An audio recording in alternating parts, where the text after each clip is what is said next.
Local ট্রেনের জানালার ধারে একটা শ্যামবর্ণা মেয়ে বসে গল্পের বই পড়ছে।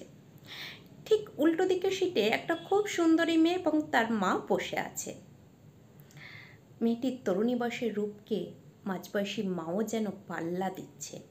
বলতে গেলে চলে দুজনেই ডানা কাটা পড়ি। সমস্যা হলো, ওই সুন্দরী মেয়েটা জানালার কাছে গিয়ে মুখ বাড়িয়ে যখন বাইরেটা দেখছিল, ঠিক সেই সময় তার মুখে রোদ এসে পড়ল। তখন তার মা মুচকি হেসে বললেন, তুই আমার কাছে সরায়, না হলে তুই ওর মতো হয়ে যাবি। অনেকক্ষণ ধরে ওই শ্যামবর্ণা মেয়েটাকে নিয়ে মা ও মেয়ে হাসাহাসি করছিলেন। অবশেষে শ্যামবর্ণা মেয়েটি মুখ খুলল, বলল, মুখে রোদ পড়লে আমার মতো হয়ে যাবে? এতই সোজা?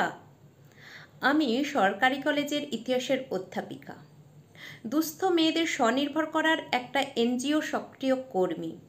ছুটি থাকলে রাস্তায় রাস্তায় ঘুরে কুকুরদের খেতে দিই, আর অসুস্থ কুকুর দেখলে তাদের চিকিৎসা করি।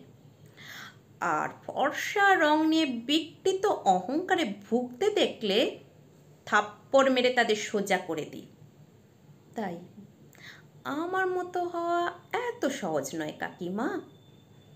নিশ্চুপ মা ও মেয়ের সামনে দিয়ে শ্যামবর্ণা মেয়েটা চলে গেল।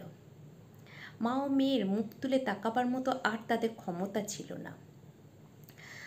কালো রঙও যে এত উজ্জ্বল হতে পারে তাদের জানা ছিল না।